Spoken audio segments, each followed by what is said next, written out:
The views and opinions expressed by the hosts and the guests do not reflect those of the show, the management, and the company. Hello, sa ako dito tamang Opo, oras si mismo po ba ito? Joshua Martinez po ito. Aaksyonan po ba agad natin yan? Ora mismo. Tandaan nyo, ito yung dating airport.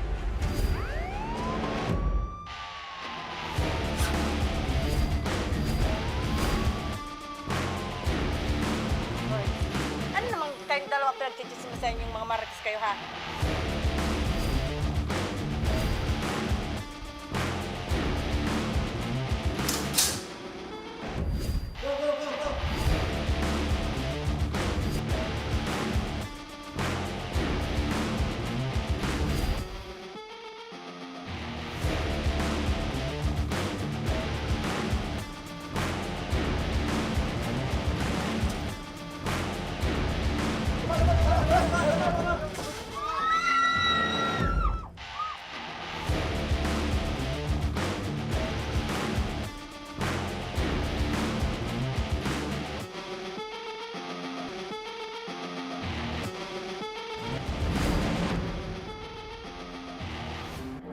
Magandang hapon po sa ating mga masugid na taga-subaybay. Live na live po tayo ngayong araw ng Biyernes para sa patuloy na pagbibigay ng serbisyo publiko. Mga kaibigan, tayo po ay napapakinggan sa 90.3 Radyo Oragon, Sorsogon, 88.3 sa Catanduanes, 90.7 sa Legazpi City at live na rin tayong napapanood sa ating YouTube channel. Napapanood rin tayo sa Congress TV tuwing alas 7 hanggang alas 8 ng gabi mula Lunes hanggang Biyernes sa PTV Digital Channel 14 sa Metro Manila, Channel 46 sa GMA For the Box at Channel 2 sa EBS-CBN TV+. Umpisahan natin ang pagbibigay ng serbisyo publiko. Para sa ating mga estudyante, hindi biro rin ang idinudulot na stress ng pag-aaral. Ngunit kung hindi natin pangungunahan, ito ay maaring maging sani ng sakit sa ating katawan. Tulad ng alalahanin ngayon ng isang third-year college student na dahil umano sa takot sa kanyang mga terror na instructors at sa mga deadlines ng mga projects ay bumigay ang kanyang pangangatawan at nagkaroon umano ng bukol sa kanyang dibdib na maaring nagmula sa stress. Kasama natin ngayon si Maricel Andesa, ang ina ni Alexis Andesa na nangangailangang sumailalim sa isang operasyon. Magandang hapon po sa iyo, Nanay Maricel. Pakilapit lamang po. Kumusta po ngayon yung anak ninyong si Alexis? Nasa operating room pa po. Opo. Nasa operating room. Ibig sabihin nasa ospital. Opo. Saang ospital po? Sa BRTT po. Yun, nandito ngayon. Opo. Sa BRTTH na ngayon ay BRHMC na. Opo. Okay. Ilang araw na po siyang naka-admit dyan sa ospital? 3 araw po. Okay. Kanina nababanggit na parang yung bukol niya nag-umpisa sa stress dahil sa mga terror na instructor niya at mga deadlines sa school. Kailan pa ho nag-umpisa itong bukol na ito? Last year pa po. Isang taon pa? Opo. Okay. Ano pong kurso ang kinukuha niya sa eskwelahan? Ano po? Entry po. Ano po yun? Entrep. Entrepreneur. Okay. So, matatapang ba yung mga instructor niya? Naikwento niya sa inyo? Hindi naman po. Na-pressure lang daw po siya sa klase niya. Okay. So, nung napacheck up nyo na ho ba siya sa doktor bago kayo nakarating dito sa BRT? Opo. Ano po ang paliwanag ng doktor? Ano daw ho itong sakit ng anak po ninyo? Ano po? Pilot's tumor. Ano po? Pilot's tumor. Ano daw po yun? Saan daw po yun nakukuha? Sabi po, stress daw po. So, galing sa stress. Nung nag-aaral ho ba yung anak ninyo, napapansin nyo ho ba na lagi siyang stress? Opo. Maliban ba sa gawain sa school, ano pa yung mga pinagkakabala ng anak nyo? Hindi ko po kasi nasa po siya malayo po siya sa amin. So hindi kayo magkasama? Opo. Okay. So hiwalay kayo ng tirahan. Bakit Opo. po yon? Nasa po siya sa boarding house po niya. Malayo yung boarding house niya. Nagbo-board siya? Opo. Ilan ho lahat ang anak nyo, Nanay? 5 po. Okay. Sa 5 yung anak, ito lang ba ang may ganitong sakit Opo. na nagkaka-stress? Opo. Okay. Pero nung nag-aaral po siya, nagkukwento ho ba siya na grabe na yung stress niya sa pag-aaral? Wala naman po. Nung second year lang po siya. Mm-hmm. Nagkwento na Oo. daw. Marami ho ba siyang mga school projects na ginagawa? Opo. Kasi, alam mo, kung talagang yung mga bata o yung mga estudyante natin nai-stress sa pag-aaral, di wag munang mag-aral. Tigil muna sandali. Kasi kung nai-stress ka, di ba? Kaya ka nga nag-aaral kasi gusto mong magkaroon ka ng magandang kinabukasan. Pero kung yung pag-aaral mo, yun ang magdudulot sa'yo ng Nape-pressure daw po siya. na-stress ka, sabi niya. na-pressure ka, magkakasakit ka, magkakabukol ka, di wag ka na munang, di ba? Pero lagi naman kayo nagkukwentuhan. Minsan lang po. So hindi nyo alam talaga kung anong nangyari. Gaano ho ba kalaki yung bukol? Nasa 7 na po. 7 7 na? cm po. So medyo malaki na, no? So, kung last year yan, kailan siya tumigil sa pag-aaral? Ay, hindi po siya Hindi siya tumigil. So, dire-diretso lang? Opo. Hanggang ngayon? Opo. Anong year na siya ngayon? 3rd year po. So, ilang Nag-ano lang ilang po. araw na po siyang hindi nakakapasok? Nag-excuse lang po siya. So gusto niya makapagpa-opera kaagad, balik siya sa klase. Opo. Sayang din naman, dapat Opo. matapos na, no? Kaya nga po. Ito bang anak ninyo, masipag talagang estudyante? Opo. Honor student ba ito? Ay, hindi po. Bakit? Pero ang importante, pumapasa. Opo. Okay. So, ayun. Yung bang mga teacher niya, nakausap nyo? Hindi O po. yung instructor? Hindi po. Okay. So kung nagbo-board dito, ibuwanan ba ito kung umuwi sa inyo? Opo. So bibihira talaga Pag ano yung lang magkita. po, bakasyon. Pagbakasyon. So kayo po ay dumulog dito sa Ako Bicol Party List at palatuntunang Ako Bicol Tabang Ora mismo. Ano po ang pangunahing pangangailangan na gusto nyo pong matugunan ng Ako Bicol Party List? Pa-hospital po. Ano po sa hospital po? Pang ano po? Panggastos po. Panggastos. Akala ko pampagawa ng ospital, nanay. Panggastos sa ospital. Opo. Okay. Sige. Para sa agarang pagtugon sa inyong pangangailangan, tamang-tama, nasa kabilang linya ng telepono ang Executive Director ng Ako Bicol Party List, ang ating magiting at matulungin at hindi napapagod sa pagsisilbi at pagtulong sa kapwa, Attorney Alfredo Kongpido Yormi Garbin. Kongpido, sir, magandang hapon po. Magandang hapon, Joshua, sa lahat ng nakikinig ng Tabang Ora mismo. Opo. Makainang hapon tabi sa Indogos. Opo. Ito po kong Yormi, may bisita po tayo, isang nanay mula sa anong bayan sa Masbate? Masbate di Masalang. Mula sa Dimasalang, Masbate. Ang kanya pong anak na dalaga, third year college, ay naandyan ngayon sa BRHMC at kinakailangan sumailalim sa operasyon. Opo. May bukol sa dibdib. Ano po ang maitutulong ng Ako Bicol Party List kong Yormi, sir? Alam mo, Joshua, pagdating sa medical na aspeto, ang Ako Bicol Party List naglagay ng malaking pondo para matulungan yung ating mga kababayan, lalong-lalo na yung mga indigent patients. And lalong-lalo na dyan sa BRHMC na kung saan malaki talaga ang pondo na inilaan natin. So, anuhan man ho yung kanilang gastusin, pwede ho natin i-charge yan sa Ako Bicol Funds. Kasama na rin yung mga tulong sa Malasakit Center.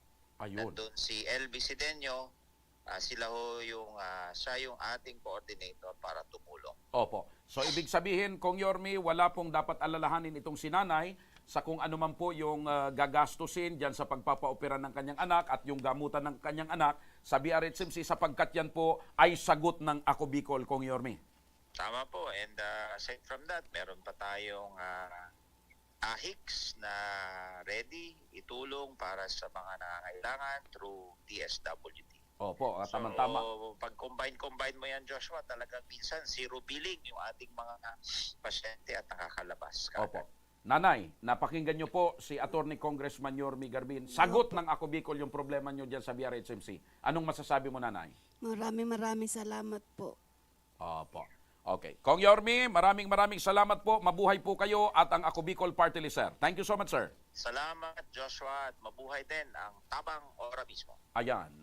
Sige. Yan po si Kong Yormi Pido Garbin, ang Executive Director ng Ako Bicol, ang lalaking walang kapaguran sa pagtulong sa ating mga kababayan.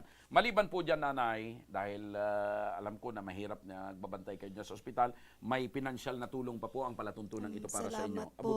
Abutin mo, nanay. Yan. Salamat po. Opo. At maliban dyan, nanay, may inihanda pa pong grocery or food packs ang palatuntunan ito Saan ho kayo tumutuloy? Sa hospital. Sa hospital mismo. Eh, paano magluluto kayo? Iuwi na lang po Ay, sa uwi amin. na lang ninyo. Okay. So, nanay, asahan nyo po na tutulungan kayo ng Ako Bicol, aalalayan kayo ng staff namin para dyan sa pagpapagamot sa inyong anak. Opo. Ano po masasabi nyo? Maraming salamat po. Okay. Sige, hangad po namin na makarecover at gumaling kaagad ang inyong anak para makapagtapos ng pag-aaral. Pag-aaral. Samantala mga kaibigan, isang mister na naman ang inireklamo ng kanyang misis dahil sa hindi pagbibigay ng sustento. Dumako naman tayo sa ating tabang legal mula sa Balatan, Camarines Sur. Isang ina ang humingi ng tulong na makausap ang kanyang mister. Hinaing ni Anjanette Nacional. Matino naman daw ang trabaho ng kanyang mister bilang isang security guard, ngunit hindi ito matino pagdating sa pagbibigay ng sustento sa kanilang mga anak. Walang katino-tino. Makakausap natin sa kabilang linya ng telepono si Nanay Anjanette. Anjanette, magandang hapon sa iyo. Magandang hapon po. Opo. Naghiwalay na ba kayo nitong mister mo? Naghiwalay na po kami. Po? Naghiwalay na po kami. Naghiwalay na. Kailan pa? Sir, mag-4 na taon na po. Pero sa ngayon, 3 years pa lang po. Kiniklaim ko po na sa sarili ko na 3 years pa 3 lang years. po. Okay. So 3 years na kayong naghiwalay ng mister mo. Kailan mo huling nakausap itong mister mo? Ano naman, sir, nakakausap siya ng anak ko. Personal? Personal na nakakausap? Hindi po, sir, personal. Cellphone po. Sa telepono? Okay. Bakit, nasaan ba itong mister mo ngayon? Sa ngayon, sir, nasa Batangas siya. Nasa Batangas po. Batangas. So doon siya nagtatrabaho sa Batangas. Kasi sa meron kami ng bahay sa Batangas po, nung doon kami nag-stay. Okay. Inilugan po kami doon na bahay, housing ng Pag-ibig po. Okay. So, umuwi lang po kami dito sa Biscol kasi lugar ko po talaga, sir, is dito sa Balatan. So kayo ang taga-Balatan, itong mister mo, taga saan ito? Ginubatan Albay po. Ginubatan, Albay. Okay. Ikaw ang taga-Balatan. So umuwi na kayo dyan sa sarili mong lugar. Ako, sir, sabi ko po nung ako. Okay. Makimarites lang ako. Bakit ba kayo naghiwalay ng mister mo? Iklaro ko lang po, sir. Wala naman talaga kami anong your sabi kong third party or labis na pag-sulay. Kaya lang, sir, parang napuno din ako na parang alam ko po sa Batangas, halos 8 years po kami sa Batangas. Kaya ako, syempre, umaasan din po ako na makauwi din ako sa probinsya ko. Kumbaga, walang third party involved, pero parang dumating sa punto na hindi mo na kinaya at parang nagsawa ka na sa relasyon ninyo. Ako kami, nagtawa na ako sa relasyon ko kasi sa relasyon namin dalawa kasi the time po, sir, nandun ako sa Batangas, sir. Kahit ako yung buntis na may tutlag ako, nag-awit-awit kami, kahit ako yung buntis 8 months. Okay. Sige po. Naintindihan ko po yon. Nanay, matanong ko lang, ilan ho ba lahat ang anak ninyo?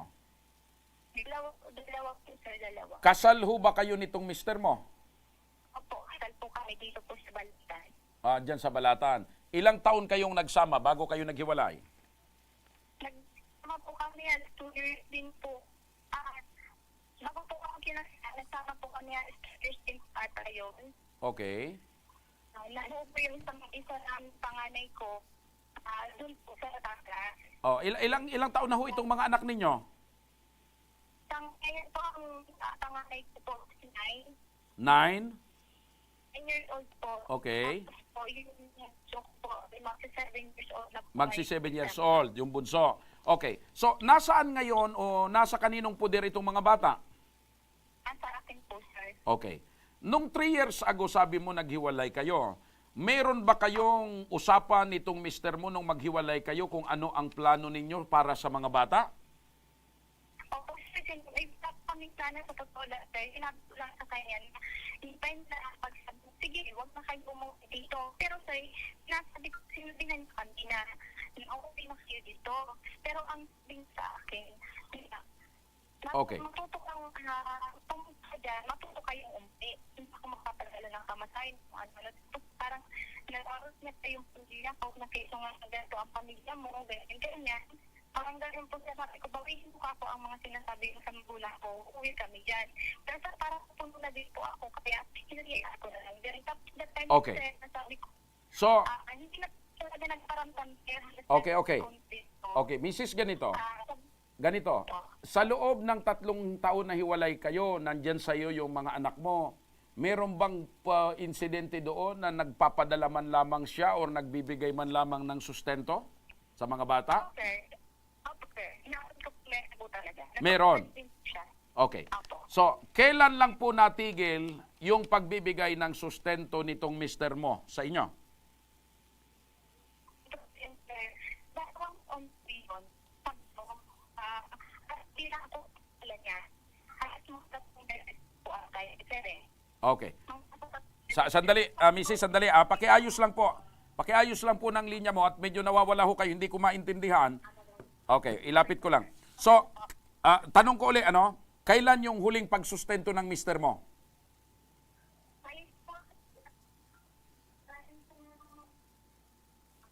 Napuputol po kayo. Mrs., pwede bang lumabas kayo? Maghanap kayo ng medyo maganda-gandang kuan? May lugar na may signal? Okay po, sir. Okay po. Sige. Kung may nyug dyan, akyat ho kayo sa nyug. Okay na po, sir. Okay na po. Okay. Okay, tanong ko ulit, kasi napuputol kanina. Kailan pa hindi nagpadala ng sustento yung mister mo?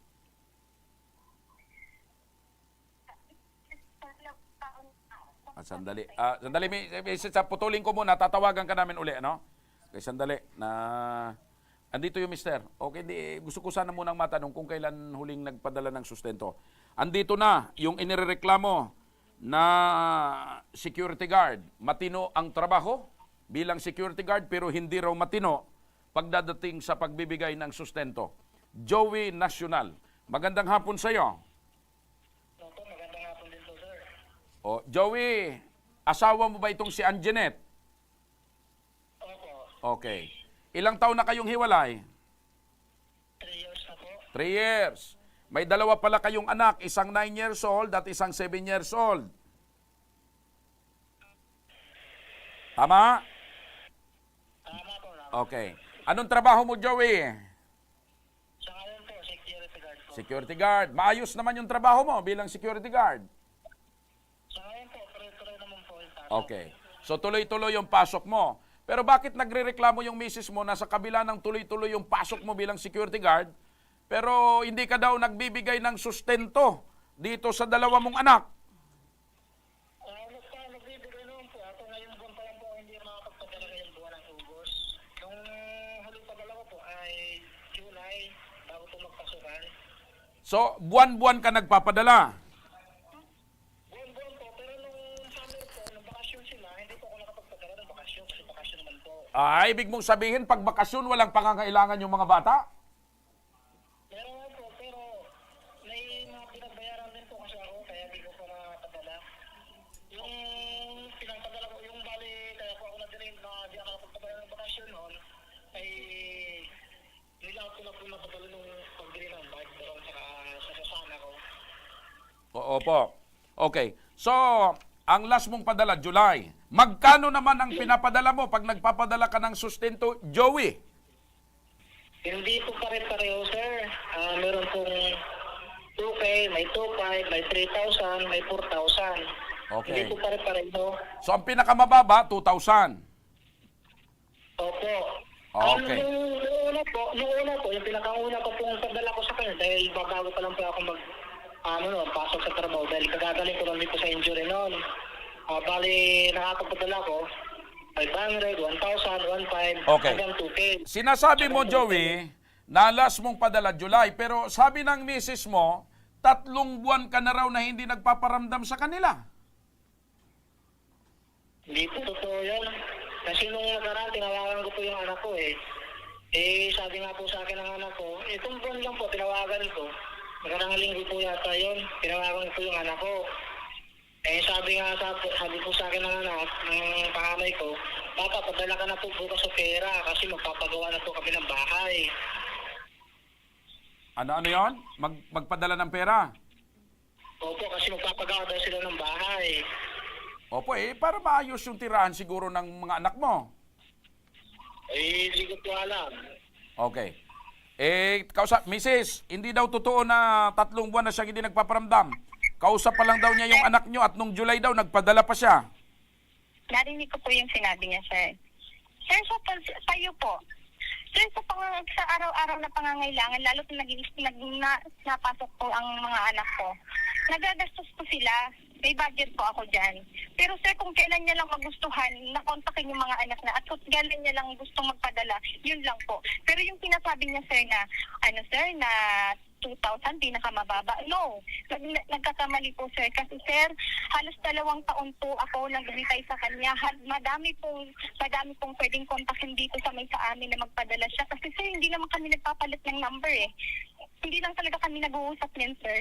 Yung akin lang, sir, supportahan niyo yung mga anak niya, sir. Kahit wag na lang sa akin, sir, na kami magkaayos. Yung mga anak na lang sinabi ko sa kanya. Pero ang sabi niya, Jackie, pero sir, ganun po, sir, yung sinabi niya sa akin, sir. Sabi ko, pero Angeline. po? Anjanette. Po, sir. Pero Anjanette, kahit hindi na kayo nagkakausap nitong mister mo, mahal mo pa rin siya. Hindi na, sir. Ayoko na, sir, yung ganyan. Irresponsible yung asawa, sir. Tanungin ko naman si Sir, Joey. Joey! Joey! Sinasando niya lang. Sandali, Anjanette, sandali. Joey, Yes, sir. ikaw Joey, mahal mo pa ba itong si Anjanette? Hindi na po, sir. Hindi na po. May iba ka na dyan, may bata ka ng iba, may jowa ka na. Oo, sir. Sinabi yan sa akin, sir. May sinuposo. Sandali, Anjanette, tinatanong ko muna si Joey. Sandali lang. Joey, may jowa ka ng bago. Wala pa po, sir. Ikaw, Anjanette, meron na, wala? Wala, sir, kasi inaatupag ko, sir, ang pagbubuhay ko sa 2 kong anak. Okay. Ngayon, ang gusto mong mangyari, binabanggit mo, nakikinig ngayon si Joey, mag-usap na kayo. Ayan, mag-usap na kayong dalawa. Kung ano yung gusto mong sabihin kay Joey. Go ahead, Anjanette. Ang akin lang kasi, yung suportadong bilang ama, hindi yung kung kailan mo lang gusto magpadala, yun lang. Oo, nakakausap mo si Vincent. Pero yung sinasabi sa'yo ni Vincent na ganito, Papa, magpadala ka. Kasi inaayos ko ang sitwasyon ng buhay nila. Ako, sabi ko, di ba sa'yo, kaya ko sana. Kaya lang, hindi mo pwedeng takasan ang responsibilidad mo bilang ama. Yun lang po yung sabi ko sa kanya. Lagi kami nagkakatineksan po kami niyan. Sabi ko, ayusin mo ang support sa mga anak mo. Ako willing ako magpahiram sa mga anak mo kasi nasa poder ko. Pero sana, yung suporta mo, yung permanent din naman po. Yun yung sinabi ko sa kanya. Kasi hinihiram niya that time, sir, na... Hindi, sir, Anjanette, idirekta mo kay Joey kasi nakikinig siya. Kayo mag-usap na dalawa. yun na nga, sir. Huwag mo na Kaya muna sabi akong ko, pansinin. Sige, si Joey, kausapin mo. Alam mo, lagi kang inaantay ng anak mong tumawag, pero anong ginawa mo? Kung pala tayo bang inaano, tapos binantaan mo pa ang anak mo na yung pag hindi mo sinagot, hindi ka na magtawag-tawag. Kaya di pa sinenext kita. Sabi ko, hindi, huwag mong babantaan ang anak ko kung hindi ka tatawag, hindi wag. Sinabihan mo po kaya ng anak ko, sir, na Joey! ano ko, Sir. Sagutin mo. Anong tawag mo kay Anjanette? Love o Han o ano? Sir, yung sinabi ko po yun na hindi Hindi, na ako tatawag kausapin kay mo siya. Vincent. Kausapin mo siya. Po? Kausapin mo direkta si Anjanette. Anjanette, bago ko yung sinabi kay Vincent na hindi na ako tatawag-tawag pa. Kasi simula umaga, tumatawag na ako. Hanggang gabi, alas 8 na ng gabi, wala man lang sumasagot. Tapos sasabihin, alas 9 niya, 8:30 na siguro yun ang gabi. Tapos nung sinagot mo siya, tapos nung tumagot mo, ang sabi mo, paano masasagot? Naglalaro. 8:30 na ng gabi, naglalaro pa rin. Simula umaga, natawag na ako. sige nga, tanungin kita, anong oras ka tumatawag? Naglaro ang mga bata, siyempre pagod. Maagang nakatulog. Saka, ang alam mo, huwag mong papakutin ng mga bata. Kung hindi ka tatawag, huwag kang tumawag. Kung hindi ka magpapadala, huwag kang magpapadala. Ang akin lang, yung suporta bilang ama, yun lang talaga ang gusto kong mangyari.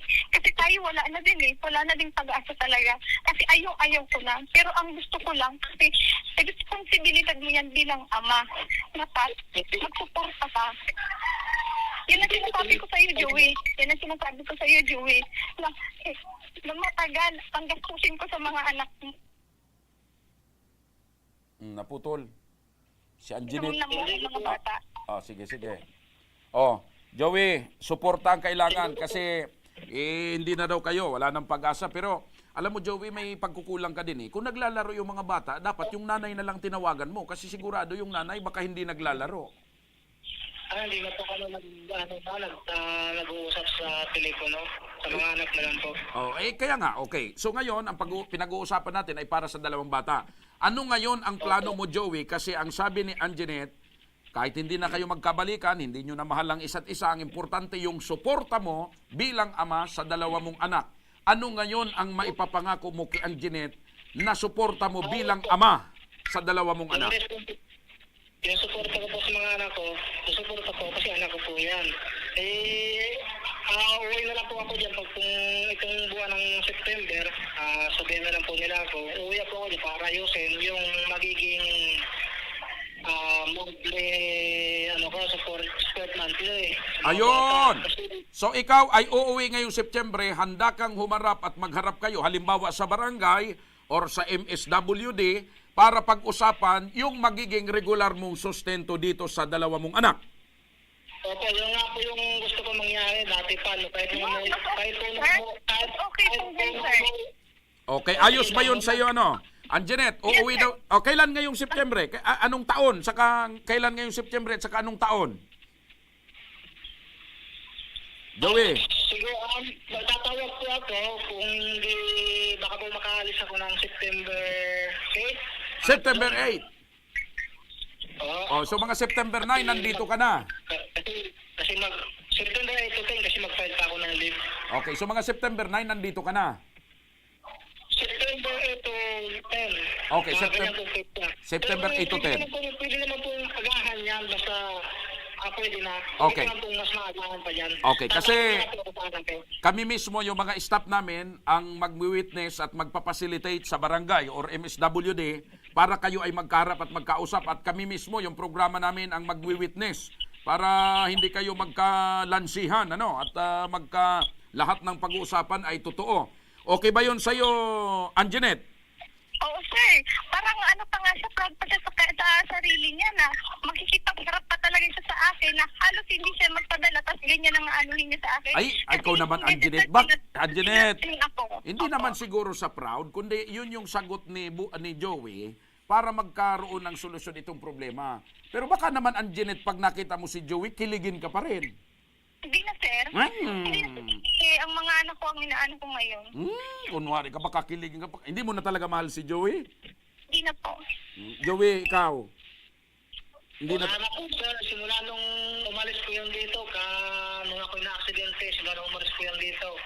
Okay. Wala na po talaga. So, yon ang gagawin natin. Total, ayos na yung nakapag-desisyon na si Joey. So Joey, aayusin natin ng staff namin kung kailan magko-communicate kami sa iyo, kung kailan ka talaga makakauwi, i-schedule natin yung pagharap nyo sa barangay or MSWD para magkaroon kayo ng harapan at usapan at matuldukan na itong problema para sa kapakanan ng dalawa nyong anak. Okay? Para magkaroon dito kayo ng peace of mind. Yes! Para mahirap po rin po yung anak ko. Anjanette, hirit ka pa. Pero hirap pa talaga ako, sir. Sige. Hirap ako sa peace of mind. Sa peace of mind na sinasabi niya, sir. Na ako ang nag-aano dito sa dalawang anak. Siya pa talaga ang gusto ng peace of mind. Na halos ako araw-araw kumakayot kung saan ako kukuha ng panggastos ng mga anak ko. Kasi siyempre, responsibility ko na bilang anak na. Di ba, ikaw, Anjanette, Pero siya ang gusto may peace of mind, di ba? Anjanette, di ba, kaya ka nga lumapit dito, sa programa para maayos natin itong kasunduan nyo para sa dalawang bata. So, ang habol mo din, peace of mind din. Opo, sir. Okay. At least maliwanag yon. Joey, hindi ka na ba mag-I love you dito kay Anjanette? Hindi na po talaga, sir. Wala na talaga. Wala. Okay, makinig muna kayo. Makinig muna kayong dalawa. Okay na, nagkasundo tayo. Pero para mas lalong maging maayos ang pagharap ninyo, eto, makakausap naman natin sa kabilang linya si Ma'am Shirley Ochoa, Social Welfare Officer ng Department of Social Welfare and Development Office number 5. Magandang hapon po, ma'am. Hello po, sir. Good afternoon. Opo, ma'am, medyo maganda-ganda yung development kasi bago ka namin nakausap sa telepono, nagkasundo yung mag-asawa na maghaharap ngayong Setyembre para pag-usapan yung magiging sustento at yung kapakanan ng dalawang bata. Hindi ba ma'am mas maganda yung sila talaga yung magkaharap? Yes po, sir. Opo. Kasi, Sige po ma'am, go ahead.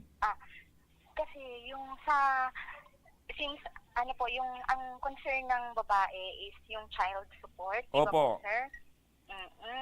Meron kasi tayo, sir, mga batas dito sa Pilipinas and even international laws Mhm. na may kinalaman sa child support. Banggitin ko lamang para magkaroon din sila ng idea. Sige po, sige Meron po. tayong tinatawag na United Nations Convention on the Rights of the Child or UNCRC kung saan ang Pilipinas po ay signatory ng UNCRC at tayo po ay miyembro ng United Nations.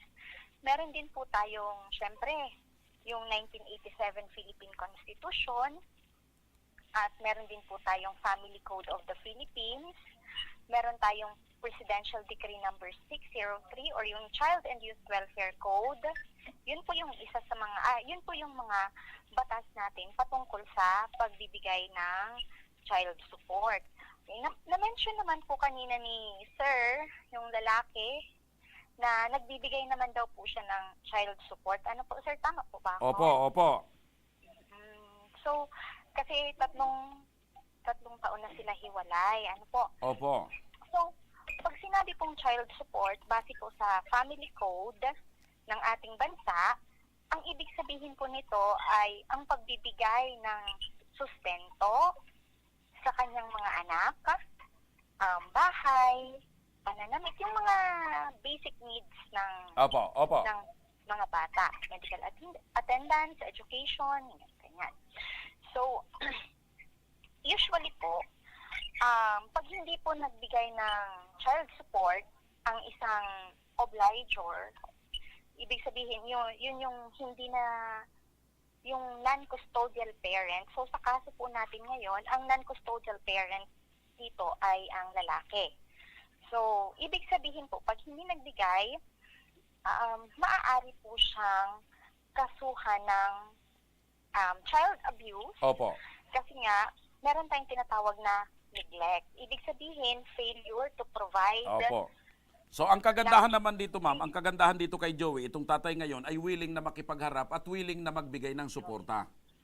Opo. Okay. So ang Tama tanong ko po ngayon yun. ma'am, total nagkakasundo naman na maghaharap. Saan po sila Yes, sir. pwedeng magharap at magsagawa ng kasunduan para sa suporta sa mga bata? Yan. Opo. Kasi maganda naman yung naging labas nitong pag-uusap. So pwede po silang pumunta para mas maging malinaw. Pumunta po sila sa kung uuwi, taga saan nga po, sir, si babae? Taga-Balatan, Camarines Sur po. So pupunta po sila sa MSWDO Balatan. Balatan. Doon po yung Opo.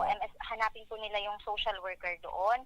And then doon po pag-uusapan nila kung paano ang pagbibigay ng child support, yung Opo. schedule. Kung ano yung Kasi para magiging hindi na tayo- kondisyon. Oo. Opo. Para hindi na sila mag-abot sa korte. Kasi Okay. usually, pag hindi ito nasisettle, Pwedeng magkaso. usually, yes Opo. po. Okay. So kung halimbawa ma'am, nagharap na sila sa MSWD, nagkasundo, nagkapirmahan. Opo. Pagkatapos Opo. halimbawa hindi tumupad itong si lalaki sa napagkasunduan. Pwede na naman siyang kasuhan. Yes po. Pwede na Ayun. siyang pumunta sa social worker para magpatulong na siya mag-file ng case. Usually po, since ito is a family affair, doon po sila pupunta mag-file ng case sa family court. Opo. Yan. Okay. Maliwanag po yun, Ma'am Shirley. Opo. Opo. Maraming salamat, Ma'am Shirley. Thank you so much. Mabuhay po kayo. Okay po. Salamat. Bye-bye. Okay. So, ayos na. Doon tayo sa MSW di Balatan magtatagpo-tagpo, Joey at Anjanette. Ano? Anjanette, bigyan lang natin ng ideya si Joey. Kung ikaw ang tatanungin, mga magkano naman dapat yung sustento ni Joey buwan-buwan? Buwan-buwan, sir? Oo. Sa ngayon, sir, parang ang gusto kong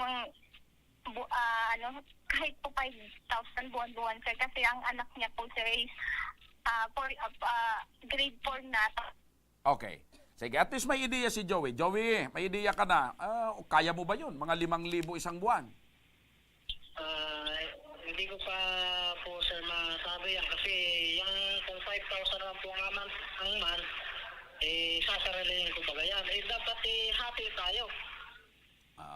So, kahit baga magbili ako 4,000. Alam mo, Joey, wag ka nang makipaghati. Lalaki rin ako. Alam mo bang mahirap ang trabaho ng isang nanay? Siya na yung nag-aalaga, nag-aasikaso ng 2 mong anak, hihingan mo pa ng kalahati. Kung hindi mo kaya yung 5,000, tumawad ka na lang ng konti, pero wag mo nang obligayin yung misis mo. Joey? Sige. So, yung pagpipinal, kung magkano yan, sa paghaharap na lang ninyo doon sa MSWD Balatan, aayusin ng aming staff yung schedule para kayo ay magkaharap at magkaroon ng kasunduan. Okay na yun sa'yo, Anjanette? Okay po, sir. Okay, ikaw, Joey, okay na rin yun sa'yo? Okay na po yan, sir. Sir, sino po yung pupunta na ako dyan? Sino po yung pwede kong tawagan? Kukontak sa amin. Kukontak sa'yo yung staff namin. Kukontak sa'yo yung staff namin para alam mo, ha? Okay. Bago tayo maghiwalay, wala na talagang I love you. Wala na, sir. Wala na, sir. Okay. Kasi, sir, kung pag-uwi ko, sir, pwedeng maging maaga yan, sir. Okay lang. Okay lang. Mas maaga, mas magaganda para makapagbigay ka na ng sustento. Sige po, sir. Pero kung magkita kayo dito, ilibre ko kayo ng sine, yung pelikulang Unhappy for You, ha? Hindi na, sir. Libre na nga. Ako nang babayad ng sine, pati isnakan. Okay. Sige. Mga kaibigan, sa pagbabalik ng Ako Bicol Tabang ora mismo, para sa mga mahilig kumain ng mga taba, naku, isang lalaki mula sa Legazpi, nasa 20% na lang daw ang heartbeat nito dahil sa sakit na natamo sa puso. Ang buong kwento abangan, kaya huwag kayong bibitaw dahil magbabalik ang Tabang ora mismo.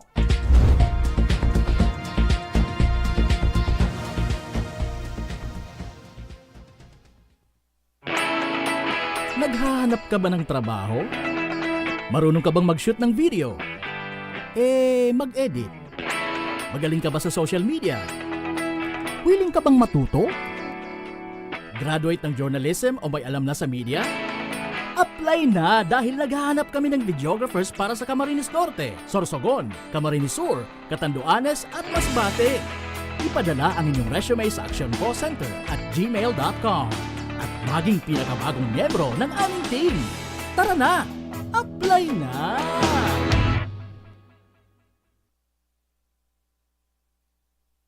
Daan-daan na po ang mga nakapagtapos at may mga kanya-kanya ng propesyon. Sa kanilang pagpupunyagi, walang masidlan ang kanilang mga ngiti. Yun at sa Gabos, nagpapasalamat po ako sa AKB. Gusto ko lang po magpasalamat sa Ako Bicol sa opportunity na tigtatao po araw po sa kuya na estudyante. Dahil naandyan lang, katuwang lagi, Ako Bicol, katabang na, kasurog pa. Hindi rin nagpahuli sa pagtugon sa mga pangailangan ng ating mga healthcare workers at mga frontliners. Sa simula pa lang nitong pandemya, hanggang sa ngayon, walang humpayang pagtulong. Ay, nagpapasalamat po ako sa pagtaunin tabang hali sa Ako Bicol Party List. Papasalamat kong dakula sa duwang congressman. Tayo nakakatabang sa muya sa gabi. Maaasahan, Ako Bicol, katabang na, kasurog pa. Tucked away in the province of Albay, known for its perfectly shaped Mayon volcano, Misibis Bay Resort, a locally owned 5-hectare private island resort. The resort is ready for all those looking to balance tranquility and adventure. This tropical destination is where guests can either choose to relax under the palm trees or have an adventure under the sun. It features modern and luxurious rooms and villas, recreational facilities, and sophisticated services.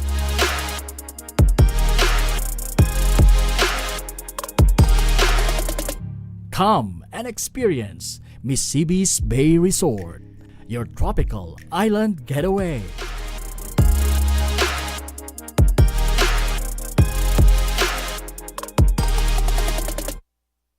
problema sa tubig, agarang binigyang solusyon. Nagpatayo ng mga solar-powered water supply system sa mga liblib na lugar. Libre, malinis at maaasahang supply ng tubig 24/7. Dako laon ang pagpapasalamat niya mo. Dahil may ikamalilinguan habang kami nabubuhay. Nakulaon nining tabang para sa gabos na tao digdi. Salamat po. Para sa ating mga kababayang nasa laylayan, ako Bicol, katabang na, kasurug pa. Libo-libo na ang mga nabigyan ng tulong medikal. Bata, matanda, kahit sino man, lahat ng mga may karamdaman, may maaasahan. Nagpapasalamat sa Ako Bicol Party List. Hindi po namin makakalimutan ang tulong na dinala ninyo dito sa aming bayan. Maraming salamat po. Dahil iisa lang ang tunay na nagmamalasakit. Ako Bicol, katabang na, kasurug pa. Nagbabalik ang Ako Bicol Tabang Ora mismo. Kasama naman natin ngayong hapon si Aling Dominga Binhamin. Ang kanyang hinaing ay para sa kanyang anak na ngayon ay lumalaban sa sakit nito sa puso matapos itong atakihin. Ang maring maging saniraw o naging saniraw nito ay ang nakagawian nitong pagkain ng taba. Magandang hapon sa iyo, Aling Dominga. Magandang hapon din po naman, sir. Kumusta po yung kalagayan po ng anak ninyo? Nandun po sa bahay, sir, magaang katawan niya.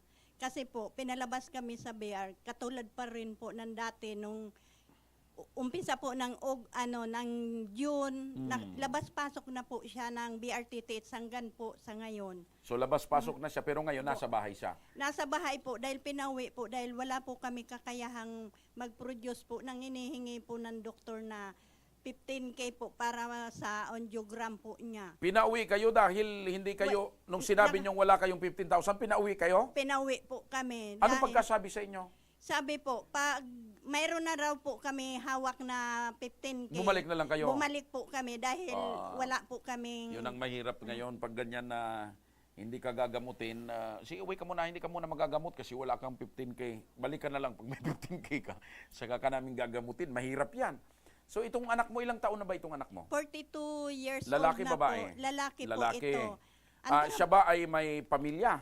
May pamilya na po. 5 po ang anak niya. Yung 5 panganay anak. po niya, may asawa na po, pagka-graduate ng grade 12. May asawa Ngayon na? Po, may asawa na po, may anak na rin po, kaya hindi po makatulong siya sa financial na kailangan po ng... Dahil may asawa, may pamilya na rin siya sarili. Opo, meron na yung po. Yung apat pa niyang apo, mga ilang taong gulang, mga bata pa? Yung ano po, nag-aaral siya grade 11, grade 9, grade 3, saka yung youngest po, 1 year pa lang po. So, ang pangalan nitong anak mo ay si Raymond? Raymond Benjamin Opo, po. Raymond Benjamin. Isa po siyang pentor. Isa siyang pentor. Opo, dati pa po siyang pentor sa Manila pa. Magaling siyang pintor. Ano yung mga pinipinturahan niya? Hindi po, dati po sa Bards, kasi yung Sa ninong Bards, niya sa Malayan Company po. Ano po siya doon, yung kapitan siya doon. Ngayon po, pag may problema, may kalawang na yung Bards, tinitik-tik so niya siya yung nagpipintura? Opo, Okay. ngayon po, wala na yun So, siya doon. kailan pa siya umalis o tumigil magtrabaho? Matagal na po kasi umuwi na po kaming Bicol. Actually po ako kasi dito ako pinanganak sa Albay. Ngayon po, umalis na ako kami ng Maynila. Dito na po kami. Umuwi na kayo dito? Opo, ngayon po, nagpintura din siya. Maliban ho sa kay Raymond, yung iba niyong anak kasama niyo rin dito? Wala po. Si Siya Raymond lang. po. Okay. Totoo ba kanina binababanggit na mahilig sa taba itong si Raymond? Opo, mahilig po yang kumain ng ng taba po. Anong klaseng luto ng taba? Yung yung sa baboy po, yung halimbawa mga sinigang, hilig talaga po niyang Yung kumain taba ng talaga? taba. Tapos naman po sa baka naman, yung bulalo po, yung Naku. taba po, niya yun ng patis. Yun ang gusto Tapos niya? yun ang sausawan po So, na mahilig na mahilig kalamansi. talaga siya sa taba? Opo. Uy, grabe. Ito yung pamilya ni Raymond. Opo. Nanay, yan, nakikita natin. Opo. Yan po. Yung mga apo mo. Ito si Raymond. Opo. Okay. Yan po. So, ngayon, nasa bahay siya. Sino nag-aalaga sa kanya? Yung asawa po niya. Ano yung paliwanag ng doktor nung magpa-check up sa'yo? Anong sabi? Ano daw, po? saan daw nakuha ni Raymond itong sakit na ito? Kasi po, yun naman pag magpapa-ospital po tayo, tinatanong niya anong trabaho, anong mga kinakain. Yun nga rin po ang Pinagdududa ng doktor? Opo. Opo. Kayo nanay, Ilang taon na ho kayo? 63 po. Kayo ho, walang mga sakit. May high blood na rin po ako. Mahilig rin ho kayo sa taba. Hindi po masyado. So, high blood na rin ho kayo. Opo. Okay. So, ngayon, sino po ang naghahanap buhay sa pamilya nyo? Yung asawa niya pala, asan yung asawa niya? Nandiyan po, labandera po, extra lang po yun eh. Wala na siyang ibang So, sino yung paano yung pang-araw-araw nyong pangbuhay? Ano po? Paano nyo na itatawid? Sino Dati yung po, ano? dati po ako beautician nung hindi pa po ako senior, na mamasukan ako. Ngayon pong na matanda na ako, konti na lang po ang customer ko, yung nakakakilala na lang sa akin. Na bilang, Kasi anong mga ginagawa nyo? beautician po ako Paano dati. yun?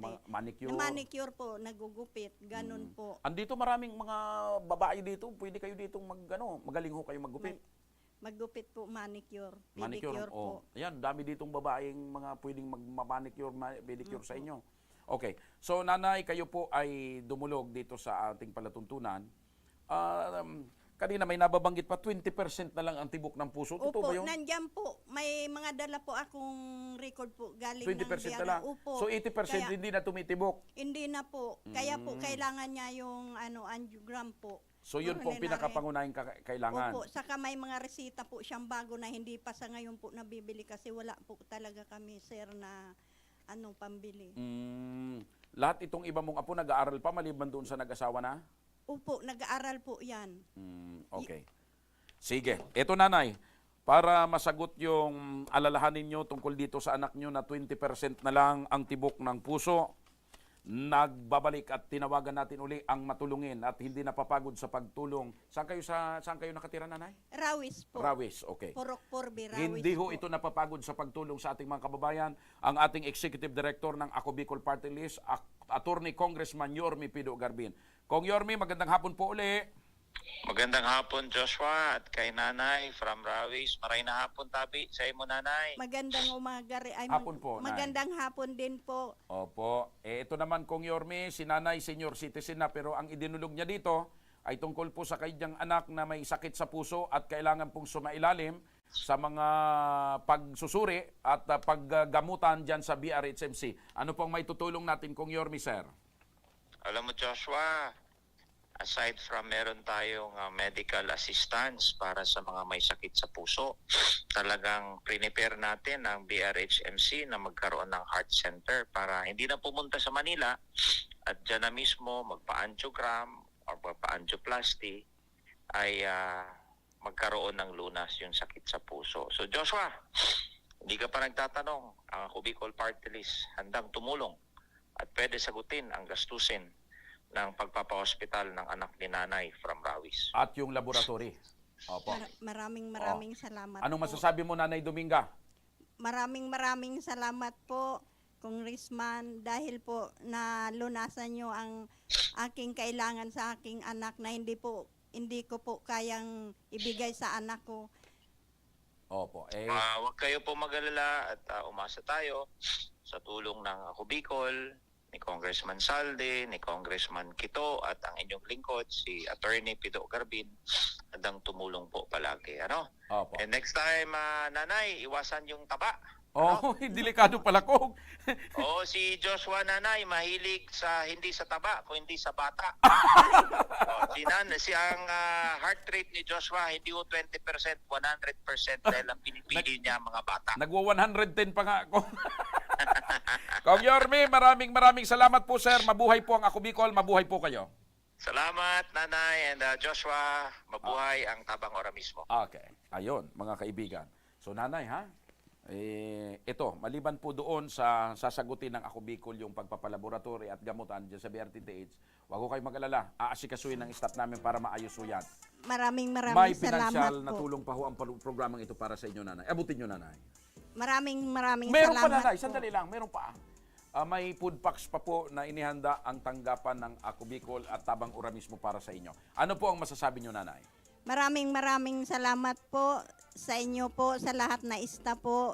Salamat po kay Congressman Garbin at sa buong staff po ng Ako Bicol, Ora mismo. Apo. Yun po ang Ora adikain mismo, ng Ako tabang Bicol, si Congressman Saldico, Congressman Pido, Congressman Quito, at Congressman Jill na maiabot po ang tulong sa mga nangangailangan na katulad po ninyo. Maraming salamat po uli sa lahat ng staff po ng Ako Bicol, Oramismo Tabang po. Okay. Mga kaibigan, sa mga may problemang legal at medical na nais humingi ng tulong sa ating programa, maaari po kayo magsadya sa aming tanggapan sa ground floor po ng Embarcadero de Legazpi, Victory Village sa Legazpi City. Bukas po ang aming tanggapan mula Lunes hanggang Sabado alas 8 ng umaga hanggang alas 5 ng hapon. Sa mga nasa Metro Manila naman po at kalapit na lugar, maaari po kayong humingi ng tulong sa Action Call Center sa North Wing ng Batasang Pambansa. Magpunta lamang po kayo tuwing araw ng Lunes, alas 8 ng umaga hanggang alas 1 ng hapon. O kung kayo naman ay taga-Caloocan, bukas na rin ang ating Action Call Center sa Barangay 175 Multipurpose Hall, Caloocan City tuwing Miyerkules mula alas 10 ng umaga hanggang alas 12 ng tanghali. Mga kaaksyon, kada Miyerkules po yan. Maaari na rin po kayong magtungo sa Ako Bicol Tabang Ora mismo ni Congressman Saldico sa Camarines Norte sa Kapitolyo po mismo. At para naman sa mga taga Camarines Sur, magtungo lamang po sa Purok 2, Tagong Tonggoa, Camarines Sur. Bukas po ang aming tanggapan mula Lunes hanggang Biyernes alas 8 ng umaga hanggang alas 4 ng hapon. Maaari din po kayong magpadala ng mensahe sa aming official Facebook page na Ako Bicol Tabang Ora mismo. Kahit anong reklamo po ay aming tinatanggap. Huwag nyo rin pong kalimutang i-follow ang aming mga official social media accounts sa aming Facebook account, YouTube at TikTok account, Ako Bicol Tabang Ora mismo. Hanggang sa Lunes, sama-sama nating aksyonan ang mga problemang medikal at legal. Mga kaibigan, ito ang programang may paninindigan at patuloy na tutugon sa inyong pangangailangan. Ako po si Mr. Sinam, Joshua Martinez. Maraming salamat. God bless Bicolandia. Mabuhay. Ito ang Tabang Ora mismo. Aksyon ko sa mga nangangailangan. Aksyon ko lahat ay dadamayan. Noon at ngayon tayo'y sinamahan. Aksyon ko patuloy na magsisilbi. Aksyon ko sa mga nangangailangan.